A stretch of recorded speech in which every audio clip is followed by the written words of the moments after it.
when you look at how you're going to cover things for the rest of your life, there's two aspects. One is income, what's coming in, and whether it's to continue to work or investments or Social Security, that's coming in, and what are the expenses that you're going to have to incur that are going out.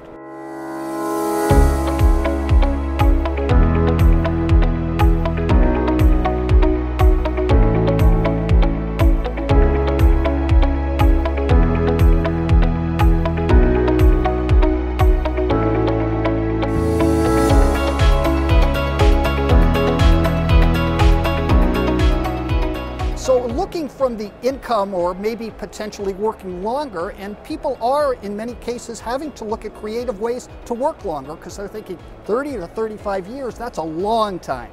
So one example, for instance, is an engineer who also has a background training dogs.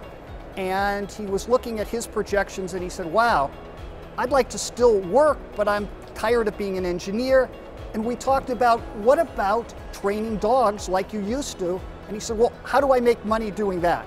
And we explored the fact that he lives in a senior community, a lot of people have puppies, he can train them, and that there could be a real interest in not having a wild dog living in an elder person's house. So he did this, and he became the go-to guy in the entire community, because people said, well, maybe I'll get a puppy too, because this person could train them. So that was an example of using a hobby, a passion, the need to work, and putting it all together in a creative way. On the expense side, people a lot of times have big buckets. Oh, I have to do this, I have to do that, I want this. And what we find as people get older, they experience that what is most important to them are not things, but new experiences, or experiences with people they really care about. We had one client who said, on my bucket of things to do, I have to travel all over the world. And some of these trips were very expensive. But his wife got sick and they were forced to work nearby. And they decided, let's do canoe trips within 50 miles of where we live. And then they start telling me, wow, I didn't know about this place. I didn't know about that place. And then they stayed at home.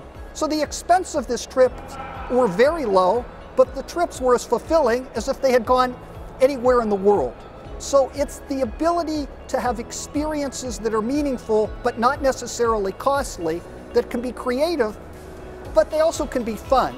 And you don't always have to make a sacrifice to have a meaningful, fun experience in your retirement years.